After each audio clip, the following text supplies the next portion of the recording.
and welcome. You're watching the Policy Times, India's first media which has been promoting developmental journalism in a country which is under complete chaos and needs a real direction as to what should be the role of a media.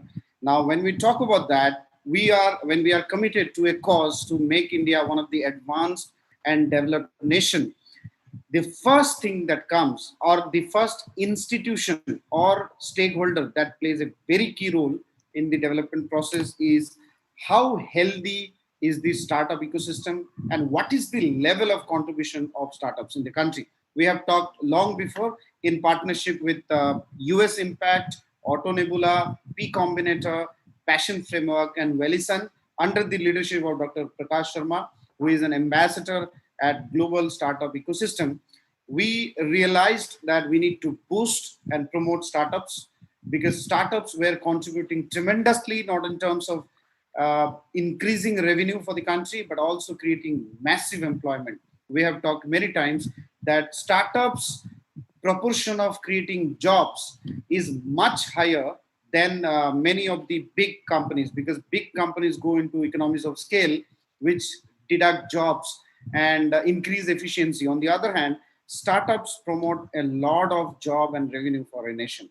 So to the cause of promoting startups, Dr. Sharma and the Policy Times has been doing a series of programs. Today's program is a little special. Even Policy Times, being a startup, realized in fact is that investments or loan, whether it is debt or equity or loan, is one of the most important factor, because if there is cash or there's money, there is higher chance of the company to survive in the long run. However, while the company has to focus on revenue, but a certain level of investment for infrastructure development or the basic cost is a necessity for any startup. So today's show is dedicated for Indian entrepreneurs or startups across the world as to how can they plan to raise investment or loan, and what kind of strategy or proposals they should develop that can help them attract better investment, whether from or within India or from abroad. I want to welcome our three eminent speakers or experts who are joining us today. Before introducing them, I want to invite the mastermind of the show, Dr. Prakash Sharma, to kindly share what is the purpose or objective behind starting this movement that we are in. So, yeah, thanks, Akram. So I initiated Passion Framework with an objective that we will have seniors closely work with the academic startup interfaces and spin-off startups from the academic institutes.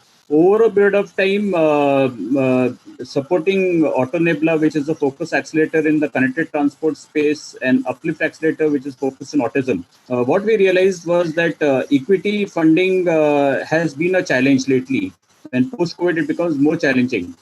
And there is an importance of many entrepreneurs to know the debt model, because there is a lot of fear also within entrepreneurs that if they take a loan, will they repay or not? And so that fear factor is something which actually drives the present generation entrepreneur from going in for the loan model. So we did a piloting with around 900 plus seniors are connected to us, and we have a focus 50 plus seniors who attend our meeting every Tuesday. And Passion Framework is evolved with three focus area: entrepreneurship, employment, and research. And we want to understand from this particular session today that how entrepreneurs can actually benefit the loan model of scaling up their startup, and what precautions they need to take, and what are the criteria for the same. So it would be a good experience to hear from all our speakers today. I welcome all of you. Thanks. Thank you so much, Dr. Sharma, for the very opening remarks and always enlightening in terms of sharing your view. Now, can I request our speakers, distinguished experts who have joined here, kindly introduce yourself in terms of the activity or the contribution you're making in the field, and then we will go and your opening remarks on the subject that we have chosen today: investments for startups and SMEs debt equity. Maybe starting with ladies first. Simi, if I can request you. Sorry, you have to unmute. So let me unmute. So you can unmute yourself also. Okay, I hope you can hear me now. Yes. Thanks, Akram. My name is Salim, and I run a company called Loans for SME. Before this, just as a background, I've been working in the financial markets for about 22 years now. And my work for the last almost 10 years has focused on finding new and innovative ways to fund startups and small businesses. Uh, so the reason Loans for SME exists and the work I do is essentially targeted towards what you said, Akram and Dr. Sharma, that startups need fuel to grow, right? And they need equity, which they get from family offices, angels, VCs, but that's often not enough, or sometimes it takes too much time. Not all businesses can raise equity or are fit for raising venture equity, and debt has emerged as a viable option in the last 5 years, with more than 100 new lenders coming into play, offering different forms of collateral free debt, in addition to, because we found that banks are not usually the right place for startups to raise loans, because banks look for profitable, mature companies. Uh, so what we have done is discover more than 100 sources of non-bank lenders. This includes NBFCs, venture debt funds, invoice discounting companies. And I think startups today have a lot more options beyond traditional equity and bank that we focus on. Thank you. Dr. Saraf, if you can kindly introduce and your opening remarks on this subject. Yeah, we can't hear you, Dr. Saraf. I think your audio is, no, it's not there. So if you can disconnect, I think you can speak directly without headphone, that'll be better. Am I audible now? Yes, you are. Okay. Sometimes it happens because of Okay. My take on startup is, though I do second Simi's thought that startups do find difficult to raise equity, because as and when we go to any say VC fund or say any equity fund, actually they, what first question they want to ask is what is so unique about the project. Actually, first question is normally it is what is so unique about the project, or in case the project has already been done or somebody is trying to replicate or do some minor changes and all, what happens is the second question that normally comes into play is what is the traction actually. So unless and until somebody has some kind of traction, or say or the concept is unique actually, normally it is difficult for startups to raise funds actually.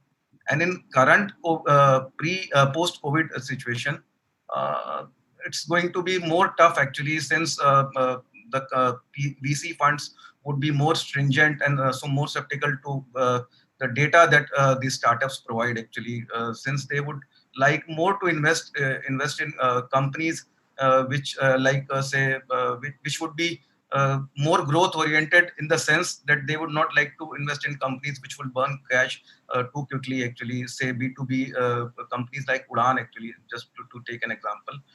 To find an investment for companies like these companies, or companies which burn cash or which have longer period to come out of red actually, it would be difficult. That is my take. Thank you, Mr. Saraf. I want to go to our other speaker, Mr. Sandeep Asrani. Can you come in audio? Can you hear us? Yes, Though we, Akram, thank you for the kind introduction, and a very good evening to all present here. So, my name is Sandeep. I work with Baldota Group in their family office. I work very closely with the directors. We have made a lot of investments, I would say, after the virus break-in. So, I would say that just before the virus and after the virus, we have doubled down our investments. We were fortunate to have focused on health tech, life sciences, gene editing space, and that were key focus for us even before the virus. And of course, the potential of our portfolio has just doubled or tripled after the virus break-in. And I would say that this is a fantastic ecosystem. The topic is very good. It's just that there has been, of late, there has been a shift on the focus. What are the companies we were discussing a few months back, and what are the companies we are discussing now? But the intent remains to the core. The intent is still there. And I think it is just grown by magnitudes. Now, even if you see, for example, Byju's did a recent deal wherein they bought a company, White Hat.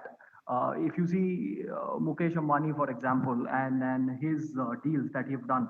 Now, of course, the scale is very big, but in a way, it's a kind of a startup, right? Wherein many people are pumping into the digital ecosystem and believing the premise, and you see many international players pumping money, and similar is the space for other people, or who are just starting up or who have seen tremendous growth. I would touch upon these as to why I see the potential and what's the way forward, but yeah, happy to be here. If you can come closer to the mic, that will be good, Sandeep, so that in future, when we talk, the audio quality is much better. So thank you so much for the introduction to all our speakers. Now, I want to come with a very basic question. That is, what are the common mistakes most of the startups make when they go for investments? Secondly, already you have answered partly on this. What is the very basic model of attracting investment? And can all startups attract investment, or there are certain, you already mentioned that some uniqueness has to be there, some point of attraction should be there, but because all startups expect a basic level of investment. First question is, can all startups attract investment? What is the basic model that startups should present themselves in which format so that it attracts investment?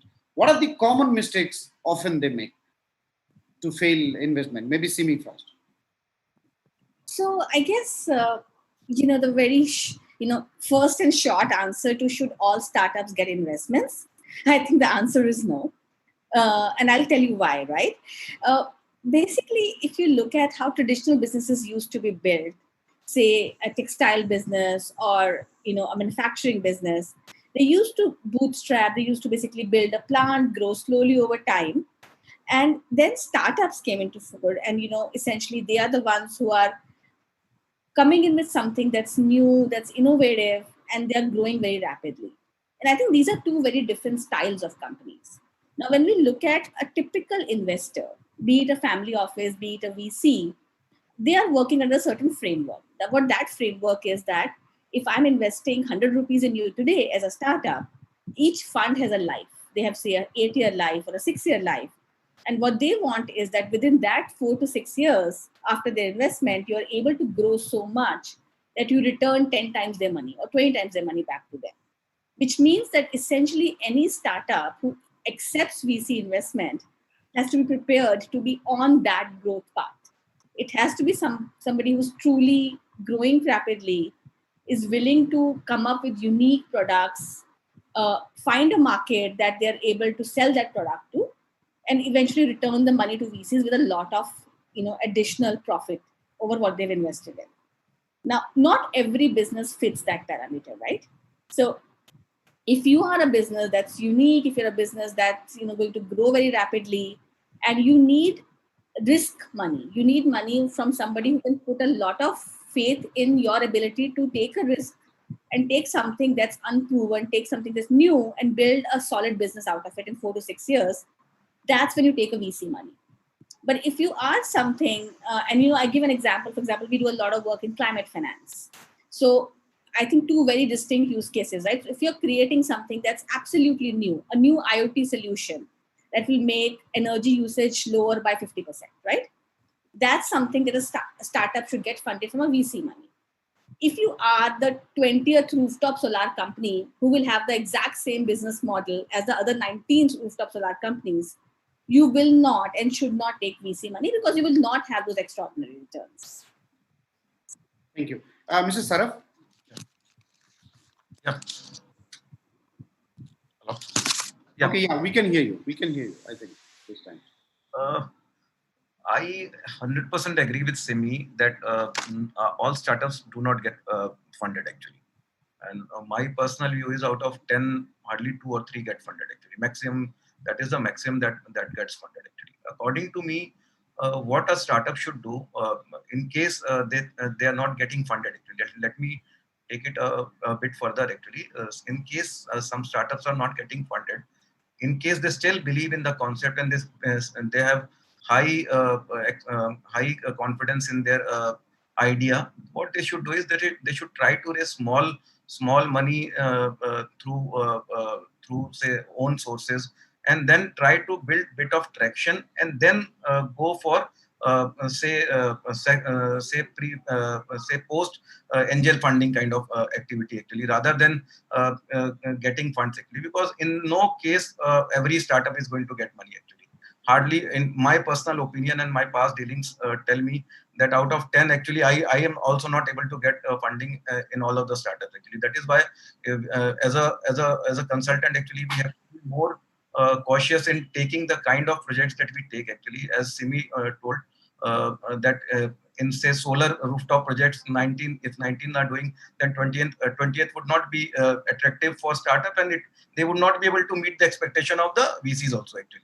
So at the end of the day, in case it is a unique, I still go with the same concept, that the concept has to be unique, the traction has to be there, and in case we have a bit of fund of our own, we should start putting a bit of our own fund and have some kind of traction, have some kind of story to tell for 3 to 4 months, and then probably go to people in the market actually. One example that I would like to bring to the notice is, I am handling a FMCG project wherein we spoke to a senior fund guy actually, probably MD of one of the senior VC, and he was very happy with the project, everything. Then the last question, let's have some kind of traction after 3 months, and then you can come, we'll put in 100 million, not an issue with it.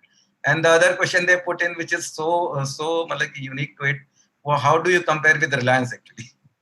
GeoMart, how are you going to go compete with GeoMart actually, because they are so flushed with funds? Then we did put some question, and now they are coming back to us actually. Thanks. Wow. Sandeep, your opinion, and with some international experiences, that the question that I posed. So, Akram, I would say it's a very good question.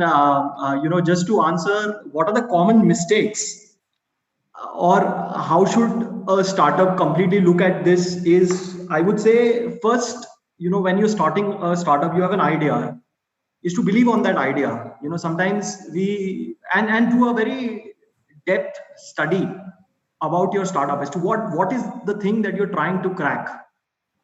If you do not do that depth study of the market, what is the potential of the market in India or overseas, that is where the startups lack. Okay, so we start gunning on the thing that I should do the last, I start doing first.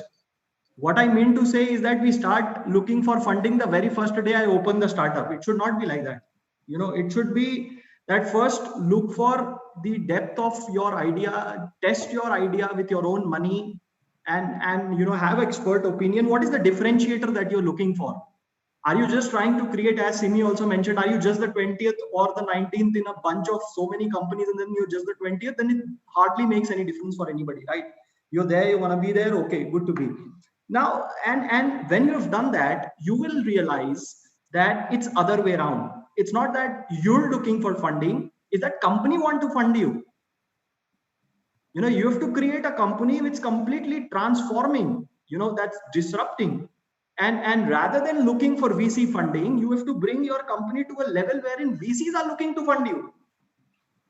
I think that is the level of maturity. And of course, it will happen. Of course, I understand, everything, tech, development, market, and everything takes time. But the point I'm trying to emphasize is that at a granular level, unit economics, if your idea is disruptive, if you have a potential within your team, I think you have a very long way to go. And the second point is, then the funding comes to you. You don't have to go to the funding any which way. It can be debt, it can be equity. These are just the ways, right? Because one has to equally understand and appreciate all the founding partners is that many of the big companies are also looking for growth. And you are the catalyst or enablers who can help them get that growth, right? So it is an equal challenge for you. It is an equal challenge for them also. So once we realize our inherent potential, then I think funding would be very easy. True. That actually brought me to a very interesting question. And I also only want to ask this to Dr. Sharma. In today's time, because you handle a lot of startups and also a lot of angel investors and different people, a lot of people today are starting startups to sell it later. So they are building any company so that they can resell it and get a good amount of money, and continue another startups and resell it again. Is it a healthy part of the exercise in the format? Uh, I have written a paper, Entrepreneur Grows Self to Sell Self. This was part of my PhD in entrepreneurship. So that is one of the fundamental truth. Most of the VCs actually have need exit. So exit will either be through a sell-off or it would be through an IPO. And there are different other opportunities also, which I think Kunj and Simi will be able to share. But to best of my knowledge, it is either merger, acquisition, or it would be an IPO model. Because the VCs are expecting a lot of return. And how the model works is that VCs are not like angels. It's a money actually which is plowed to the VC account, and from there it moves to the startups. So definitely there, to best of my knowledge, there is a mandate period in which that exit should happen. Correct, Simi? That's correct, Maybe Sharma. you will need to add more further because you are the person who are experts in that. Yeah, no, so you're right. So all the investors have, all the funds have a fund life. So, but I think even if they don't, right? I think it's important as a founder. I know a lot of founders say, you want to build this business, you want to stay with this business, and there's nothing wrong in that, right? But what happens if you do that is that you're not thinking of yourself. You are the biggest investor in the business as a founder, right? Because you are putting in, you hold the maximum share in that business, you're putting in all your effort, your full-time effort in that. So I'm not saying that every entrepreneur should sell their business, but I think there is definitely merit in every entrepreneur building a business that's acquirable. Building an attractive business that people come after is always a good thing. But also specifically to startups who get funded by VCs or PEs, uh, there is a legal mandate that all funds have, that they have to return money to their investors in say 8 years. So if they have invested in a startup, the startup needs to return that money to them, and that return of money can only happen if there is an exit event. An exit event can be an IPO, which doesn't happen that often in India, unfortunately. Right. Mostly that exit event happens through a strategic sale. Okay, so I think I got most of the point on this. So I'll not continue this question. The next question, a little macro. So we will analyze it from 2 or 3 important, stakeholders' perspective. One, putting our putting our legs in the shoes of an entrepreneur or startup. At the same time, from also the policymakers' perspective. The second question that I want to ask, we have seen pre-COVID, a lot of FDIs were coming into Indian startup ecosystem from China. China was one of the largest investors, not only in India, Africa, Bangladesh, South Asia, many other countries. After COVID and with the rise of a little anti-China sentiment, the investment from China will decrease or will must be declining. So as I referred some report, it is going down. What is the investment trends pre-COVID? What is the investment trends pre-COVID and post-COVID?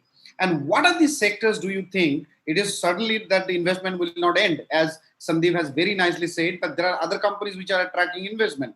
So what are the investment trend changes now we need to see, and what are the kind of companies which will have higher opportunity for investments in India and which will have less probability or less likely to have investment opportunities?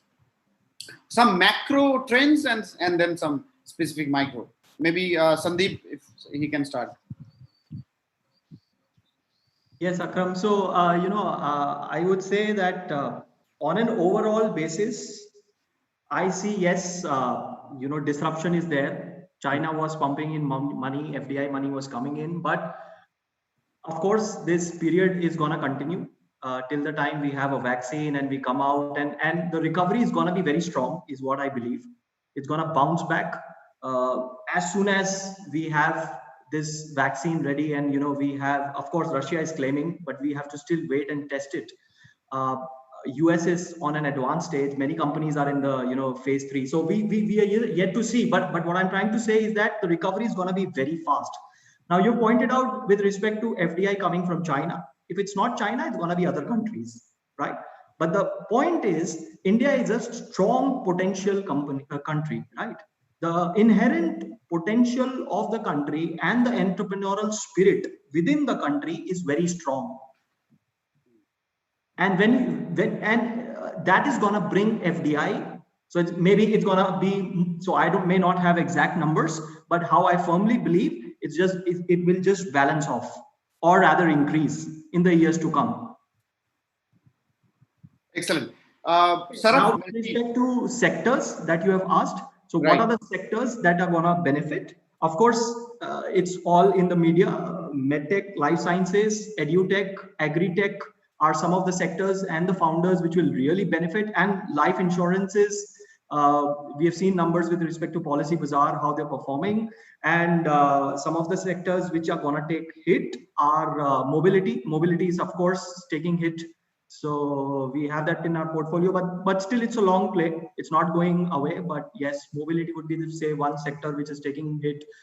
Advertising space is taking hit, and so on and so forth. So yeah, that would be, so somewhere it's very good, somewhere it's bad. It's just for others, I would say that in the case if you have cash, you have a runway, you can still manage. But in the case if you're short of cash, then there's a little bit of fight that you still have to do. Great. Okay, you mentioned Policy Bazaar. When we came to our office, some of our colleagues who has other companies in our upper floors, they used to come to my office and ask, what is the best insurance there that you have? So they often associate Policy Times with Policy Bazaar. And many of my colleagues, when they make calls for some of our events and something, they said, okay, I don't need insurance. Please don't call me. So that's, the story that I often have to face. Okay, Mr. Saraf, I want to come. So if we are not getting funds from China due to some reasons or whatever, what are the other countries we can target? And especially, what is the post-COVID investment trends that we are going to see from here? In case we are not getting funds from China, let us take, say, first quarter of 2020 actually. What normally used to happen is, normally there are Indian funds and global funds actually. So the ratio of global funds to Indian funds, say pre-COVID was approximately 1:4 actually. Indian funds used to put in say 100 rupees, and the global funds used to put, say, 400 rupees. What has happened in this current scenario is, say if we take March PE or VC investment, the ratio of Indian funds has increased to almost 50%. Which, to be very precise, it is almost 46% Indian funds putting in money in, though the number of deals have come down, but Indian funds have been increasing their ratio vis-a-vis global funds actually. And in long run, though global funds will have to come back actually, and just to take you a little back actually, let us presume the financial crisis of 2008 actually. In case we look at financial crisis, and which is almost similar to what we are experiencing today, or maybe slightly more disastrous situation we are in today compared to the GFC actually that happened in 2008 actually. In 2008, what happened was people did not have, say, dry powder or surplus cash. Actually, the current scenario is slightly different, wherein the Indian funds also have almost 20 billion dry cash, dry powder or excess fund, and the global funds also have currently have say more than 40 to 50 billion of excess cash actually with them actually. So in long run, though startups may find a bit difficult to have money, because these funds will look for growth capital, put in money in companies which are already growing, or they would like to put in money in companies or say sectors which will give them returns, or already established sector, rather than putting in new ventures. The funds are there, though the investment in startups will be say rationed actually. In fact, to be very precise actually, instead of cantering, they will be trotting actually, choosing amongst say 100, they will try to choose something which is very good or say very unique actually. But yes, the funds are there, and in long run, say another 9 to 15 months actually, the investments are going to happen, because the funds are supposed to be invested. They cannot keep their funds idle actually. So they may shift currently from startups to say growth capital, but at the end of the day, they will come back to startups and buyouts also. Thank you. Simi, in addition to the investment trends post-COVID, what kind of funding modes would you suggest to entrepreneurs or startups? And vis-a-vis like debt versus equity or loan that you have, in what format would you advise that post-COVID the entrepreneurs can explore this kind of funding opportunities? Sure. So let's kind of talk about, at what stage what funding is relevant, right? So uh, let's look at the first, say, 6 months of a startup's life. Now, unlike, say, Silicon Valley, where startups get funded purely on the basis of a PPT, it doesn't normally happen in India, right? So I would say that the first funding in a startup to build the product, to take the idea from being an idea to at least a prototype, or identifying a product market fit, typically happens with either the founder's own money, right? Or you're a tech founder, you can just spend your own time to build the product, or what we call the 3 F's, which is friends, family, and fools, which is essentially people who know the founders, who believe in them and are willing to back their idea, not because it's a good business, but because I think these are people who can build a good business.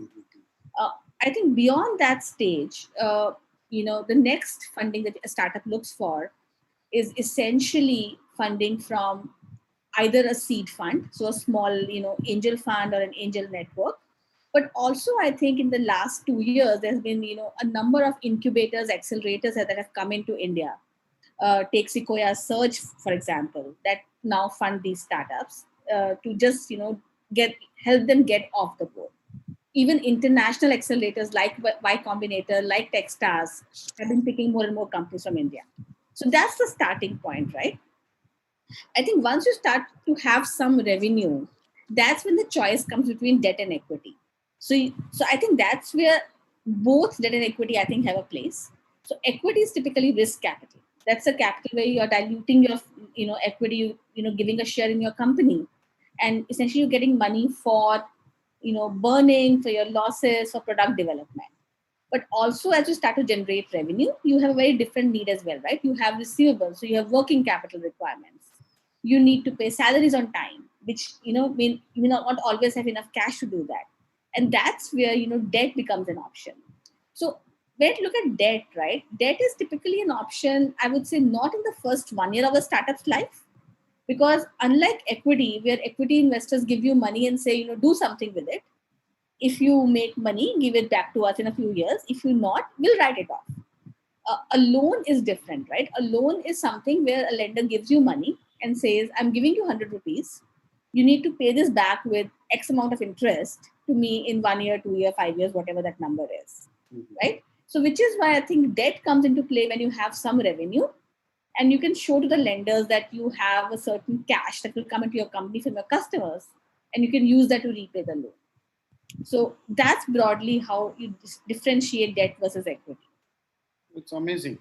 Mr. Sandeep, can you share some international experience in this front, that what kind of investments can be brought in, or different modes of financing in the process, and what are the exact processes that have been followed and maybe will follow post COVID? So, we'll have to. So, if you're looking from a startup perspective, there are many, I would say, international funds, which are looking at investing in India. We, as a family office, have invested in overseas. We have invested in US. We have invested in Israel, and a good amount of money, I'm saying. So, and these funds basically then also invest in Indian entrepreneurs, okay, or in Indian companies. Now, that's how this whole ecosystem works, right? And so what I'm trying to say is that if there's an Indian entrepreneur, so don't only get fixated.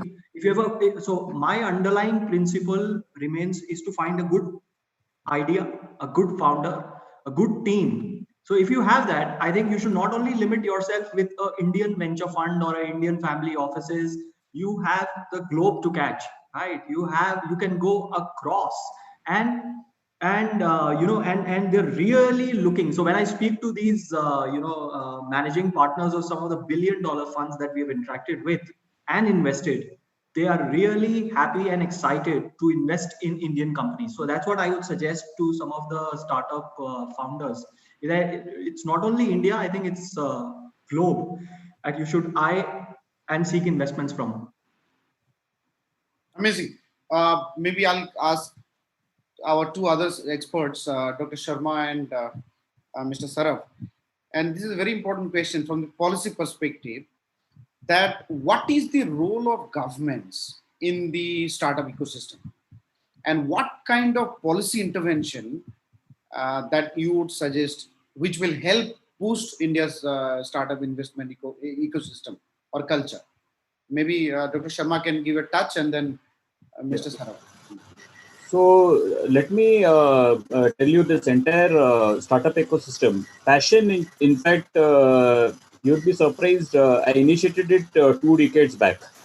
And it was largely for building this entrepreneurship ecosystem, and mostly no one understood it, because it was only in IIT and IIM where these incubators used to be there, not the accelerators. And we did a lot of experiment with live projects. Means the candidates would do projects, but by the time they would convert it into a minimum viable product, a software company would hire them and they would go to USA. So it was in a time when there was a US boom period. So somehow I took a back step and I wanted to understand that this is not working out. So I actually scaled up a software company to size 500. Now, why it is relevant, I will tell you. Exactly in 2006, after 1 decade, Y Combinator started. And then onwards, slowly this accelerator concept started, where individuals would give a pitch deck to a group of potential investors. Largely, they are high net worth individuals, and they would get invested based on a PPT, like what Simi was mentioning. And it was a very clear model that for 9 months they would work on that particular project, have a minimum viable product, and then they would have a traction, and subsequent angels would invest. So that model was working well, and it started mushrooming also, in fact, all over the world. And then in 2014, I'm telling the third decade, I completed my PhD in entrepreneurship using all the best practices from all these learnings from the various accelerators globally. And what I found was, still the model was that it was by IIT IIM to IIT IIM and for IIT IIM, or it would be for reputed institutes were getting, the individuals need to have a very good reputation, either by qualification or by experiences, and then that funding would come in. So typically the combinators of people, price, product promotion, placements, these was not known to many of the colleges yet. And that is why actually the P combinator word has come in. So it is nothing. Y combinator is a formula. That is y is equal to M1x1 plus M2x2 plus M3x3. It's like a regression model. So we are talking about the x1, x2, x3. So many people would always keep saying that, why have you intentionally put it as P combinator? Is it like a copycat of Y combinator? My answer is no. First, Y combinator is initiated by Paul, and it is like Y is a dependent variable, but over here we have to tackle multiple independent variables and bring them together in an ecosystem and make one entrepreneur formula success story. And so Atal Niti Ayog started. Narendra Modi ji became a prime minister, and he gave a very big boost to the startup ecosystem by saying that stand up India, wake up India, and n number of jargons came in. And Atal Niti Ayog actually came up with one particular plan where the government started giving funds of 8 crore rupees. It is an 8 crore rupees which has been given to any college to start a incubation accelerator program within the college. Now, what happened was the first 2 CR, I think, has got released to the colleges. But again, these colleges have made the same kind of method which was way back in 1990. So it is like how IIT had an incubator, same way now we have IIT again having an incubator, got funded. But the funding which reaches to the startups, no, that becomes very less. It is largely for the capacity building where these incubators use. So they may use it for actually infrastructure development, or they will be using it for 3D printer upgradation or creating a lab. So it's again an open issue that the startups don't get much funding. They get only grants in the form of 5 lakh to 10 lakh rupees. But the other positive side is that it creates an opportunity for many individuals who want to become an incubation manager. A CEO today, incubation head, can get in 18 lakh rupees per annum, which is a big figure, right? So from an 8 crore funding, I would say 90 lakh rupees is actually reserved for the salaries. And this is where we are at this moment of time. I didn't see many major startups emerging out of Atal Niti Ayog in those last 4 years who have actually got funded. Possibly there would be, but to best of my knowledge, they are still in that particular angel funding group, or they are yet to reach the pre-series A funding. So definitely there is a question mark. Government actually does a lot of investments, but the outreach is not very effective. Maybe we need more seniors like Kunj, Simi and all, no? And many more finance experts, no, who would be needed to nurture the startup, because many of the startups, they burn their finger. When you say burn their finger, means their burn rate is more on the product development. And by the time they get into the market, they have exhausted the money and they don't have any money for marketing. So this is my take on it. Thank you. Saraf, your view on the very basic, what are the policy recommendation or what should be the role of government in boosting the investment ecosystem within? My take on government policies, though officially speaking, or say on government sites, the government says that it's doing so many things for startups, like giving subsidies, giving unsecured loans. But in practical life, when you go to any bank actually for say a CGT SME loan, greater than 10 lakh, I can guarantee no banker is going to give it to you. I have been doing it for since 4 or 5 years. You go to a banker, you know the DGM, you know the GM, they would not sign the paper. What they do is they ask you, do you have any collateral?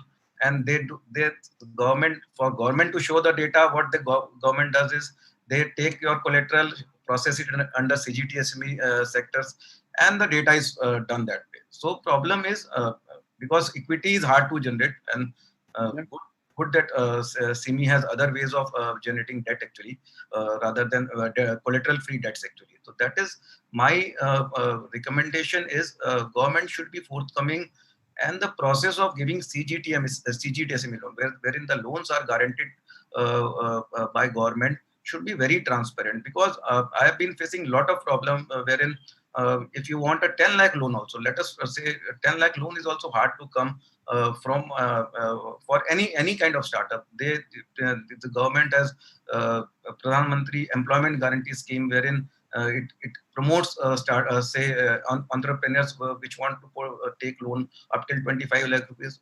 That is very hard to come. The process is so cumbersome. You have to go to DIC, take 14 days training. All this is bureaucratic that nobody wants to get into all this actually. And triple F, as told, is hard. Money is hard to come. The money has to come through some government channel, or government should have some good finance guys who will screen the startup and then fund it actually. One example that I would like to share is there's one company or say a few guys from Jharkhand actually. They have come up with a very, very unique idea in EV actually. They got selected from Jharkhand government. The panel was of IIM Calcutta. And it's been more than 1.5 years and they're still to get 20 lakh rupees also. So the promise, what happens actually on paper and what actually happens is very difficult actually. My take is the CGTSME, like only the government has to guarantee the loan actually at the end of the day. Or either people like SME who help in getting non-collateral loans actually are there to help it out. There has to be some process wherein one has not to go to all these departments to just take 10 lakh rupees or 20 lakh rupees loan actually. Let us presume it's a very startup idea, but getting that small amount of loan is also so difficult actually. Equity maybe success ratio is very less actually. You cannot raise equity, as the first point that we discussed was how do every startup gets equity. No, every startup does not get money actually. So the other option is getting triple F or getting a loan actually from the banks actually. And these are hard to come. Government should initiate something wherein they do have. In Gujarat also we have policy wherein for technology-based startup they give almost 50-60 lakh rupees actually as assistance actually. But I don't think any new startup has got that amount actually. That's it. That's quite surprising to hear. Sandeep, your view on what is your policy recommendation to governments? What can governments do in this? So, Akram, I'd like to put it other way around. Let me not say because it's already been highlighted. Yeah. Let me give you a contrast. Let's see what's happening in Israel. Okay. Israel as a country, if you see, and you see the neighboring countries, the political pressures, the relations with the surrounding countries, and imagine the number of people that they have. What is their population in terms of the Indian population, right? It would be hardly, I think, equal to a state or one or two states. I don't have the maths, but we are still there, right? It's that size of a country. Now, the other point that I'm trying to make, you see the number of PhD holders there in that country. It's one of the highest. You see their R&D labs. It's one of the highest. Despite having all the challenges, they have such high entrepreneurial spirit that they are top on research. They are top on companies which are being sold to IBM, Microsoft. All of these companies have their research and development center in Israel. Now the question is, why does it happen like this? When a country which has got neighbors who are, so volatile, hostile, and still it is performing so well despite having so many challenges, so why they are still able to do it? The answer is there is nothing like a second option to them. Right? Which means that either they do it or they will perish. Okay, and they've done it. They have fantastic companies. When I see their companies, when I sit there with their founding partners, I sometimes feel like, where am I? What are we doing? I think we have so much road to cross. If you look at their companies with respect to cybersecurity, they have already cracked it. They are at the core, I would say. Now, and they have done that space. They have exploited that space. They are one of the pioneers in those space. Now, look at another space. Medtech, for example, life sciences. Again, they are disrupting that space. Very big disruptions they are planning to do in medtech life sciences. I've been dealing with those partners, and I understand the depth they are working into. Now, why I'm trying to say this is, when a country is so challenged with resources, with neighbors, with all types of limitation. India, for that matter, I understand, I completely respect what are the challenges as a country we have, politics, and so many things playing around, the check not coming, all this, but still people have done it, right? If Israel as a country could do it, I'm not making a contrast or, saying somebody is higher or lower, but I'm just trying to say that if they could do it, we can definitely do it. Because we are far more resourced than, I would say we are very well resourced, right? Sandeep, what about Chinese entrepreneurship and investment ecosystem? They have really promoted it. Now, if you see China, they have really promoted those companies. The government has funded them big time, and that's how these people could, really leverage. They were leveraging not only in China but across globe. And the American model, how is that different from China vis-a-vis? Very aggressive. I would say, again, very aggressive, again, very capitalistic, again, very believing model. We lack that entrepreneurial spirit. That's why, I've been trying to focus that. I have seen some of the partners wherein, founding managing partners of a startup company where we have invested, they told me that, boss, I'm not going to make a 5-year model for you. I was like, what? Because they're telling you, the amount of money you are pumping in is equivalent to a 3-year model, and 3-year model any which way should be good enough. They're strong partners. They know their idea. They can run it, right? Now, what I'm trying to say is that the founding team has to be very good. Your idea has to have strength. And see, you can't become a $1 billion company if you can't face, I think, 10 challenges each day. Minimum. Okay. Right. So, okay. Like my second last question before I take your final comment on today's discussion is that we all want to see India grow, India become an advanced country, developed country, sustainably developing country. Now, in that context, we need to invest in some strategic sectors. We need investments, whether in startup or large firms, in some strategic sector. What are the strategic sectors? Healthcare, education, infrastructure, then environment, green area. So there are many other sectors. You can advise me and guide me and for our viewers. How do we, manufacturing? So unless we have massive investment in manufacturing, we need to struggle a lot in terms of becoming a really sustainable and advanced country. Sustainable in the sense creating massive employment, because from the service, you cannot create massive employment unless you have also manufacturing from in the country. In such a context, while investors are conscious about profitability return, how do we like diverse the investment that we attract? How do we attract first of all investments and then bring the investment in the diverse sectors to make India or to make India ready for the sustainable development model in that? So maybe Saraf can or Simi can start that. How do we really bring sustainable investment in the country? Yeah, I'll start because that's something that's a bit of a passion for me. I've actually been doing a lot of work in climate finance, especially in the last 10 years. Uh, I think to start with, Akram, to answer your question of which sectors need to be focused on, uh, is manufacturing the answer? I think maybe not, necessarily not, right? I think there are two things that India needs to solve.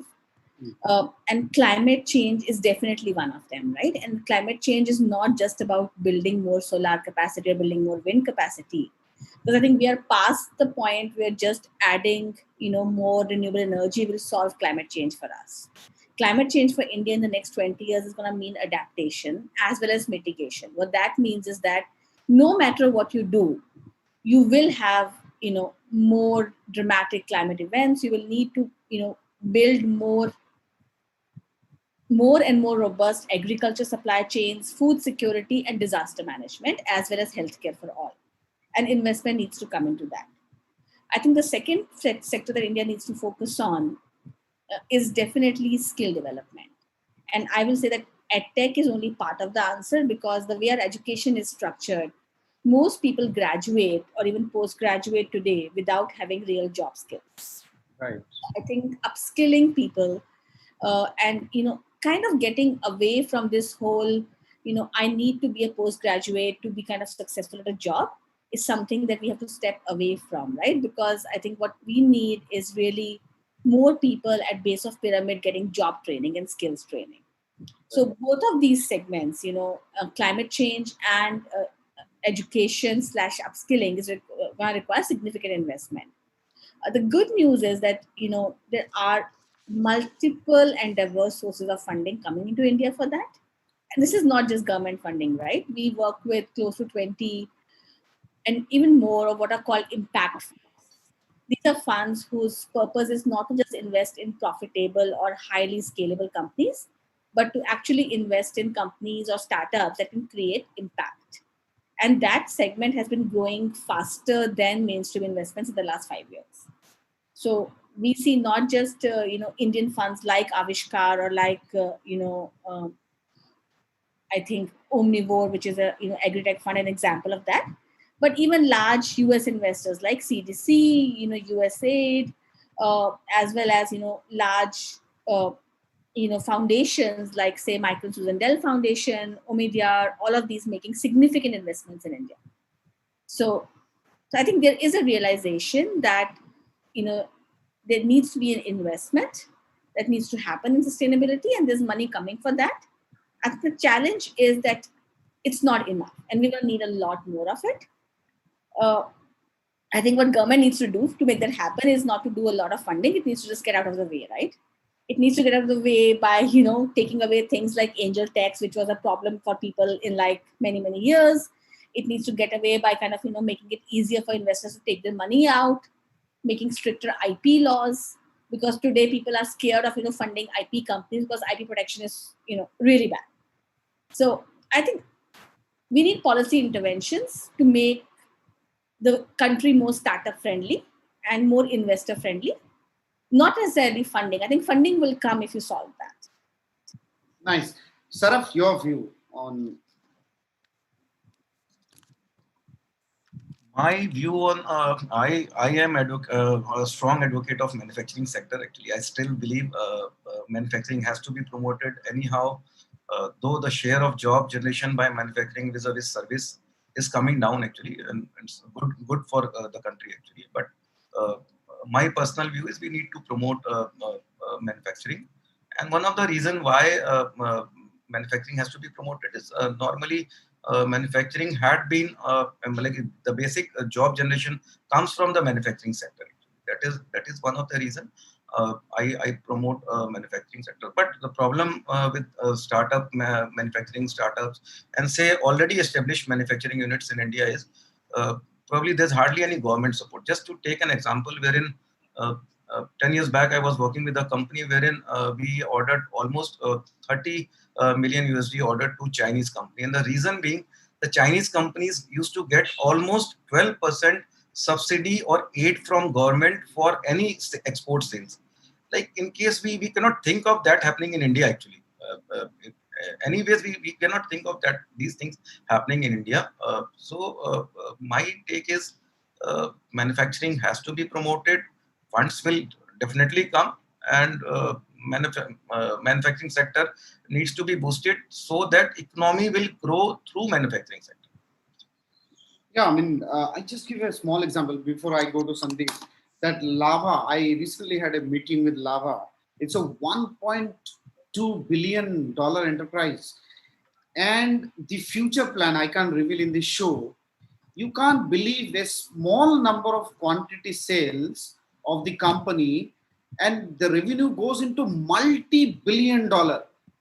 And it's such a big market, but it's so easy also. Like if you sell mobile phones, if you can manufacture mobile phones in India and sell it here, such a big market and such a vibrant market. But I really feel that we could have 5, 10 mobile phone manufacturers in India, which would have given multi-billion dollar funds. Now I want to come to Sandeep. How do we promote investment or funds or financing into the sustainable sector to make India really sustainable model for the world?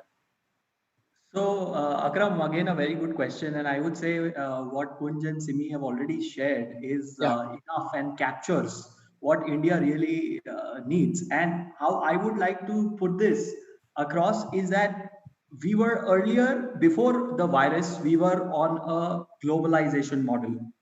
The question is, are we still on a globalization model? Answer that I give or I feel is that partially. Now, how does that work? Is basically everybody today is asking a question: is your country the right partner to deal with?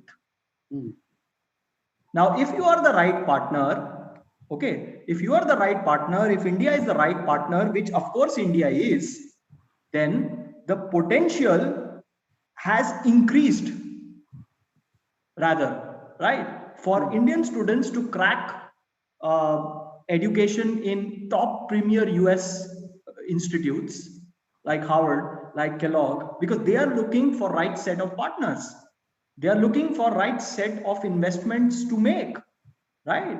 And given the ethos that our country today has, given the way we Indians at our homes or with the society have been groomed up, these never leave us, right? And similar is the what the world has realized today after the virus break-in, right? That you and me have, and everybody has heard in the media. Now, given that the country has potential, and if we clear some of those policy things which has been already been mentioned in the floor, then I think we already have a very long way to go. Thank you, Sandeep. I'll come to you again with the final comment because we have already extended the time.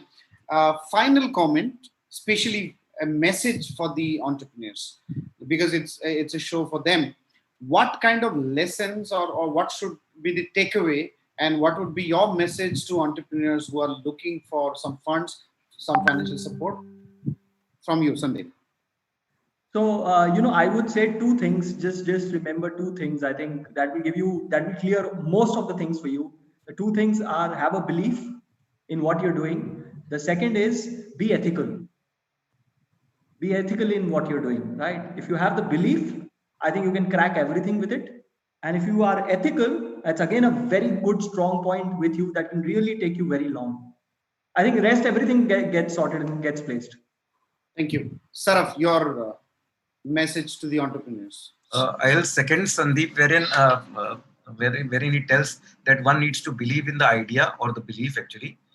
Apart from that, apart from believing in the idea, my suggestion to all the startups is try putting in some kind of your own money rather than diluting 26% for say a very small amount, because anybody who puts in money initially would like to have at least, normally I've been seeing people stick to 26%. I don't know how come this 26% figure comes out, wherein they have some kind of say in the companies.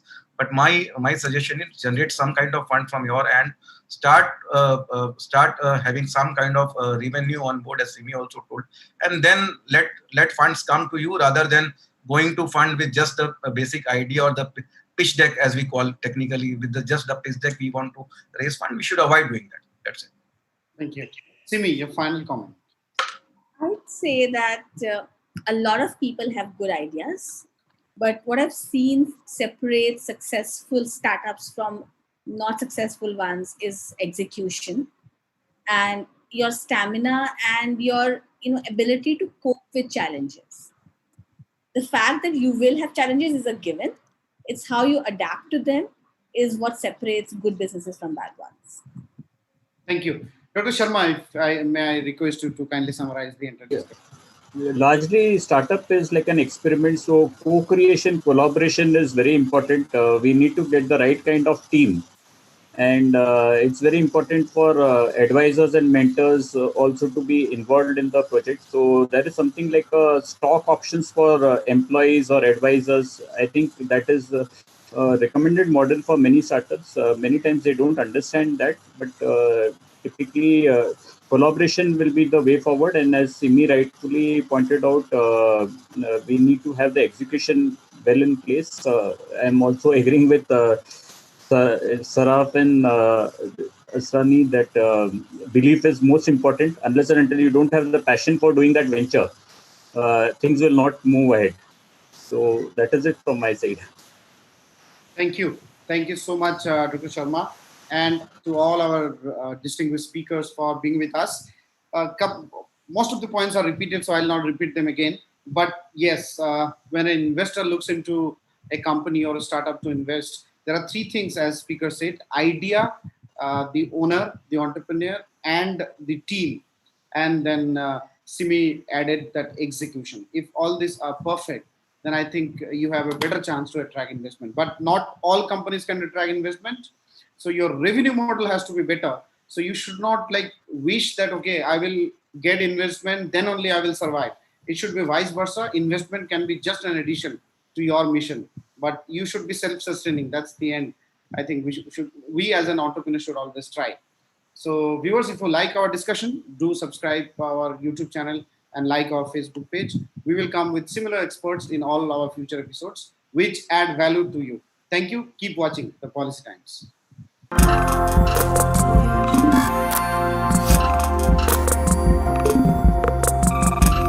So, Yeah. so thanks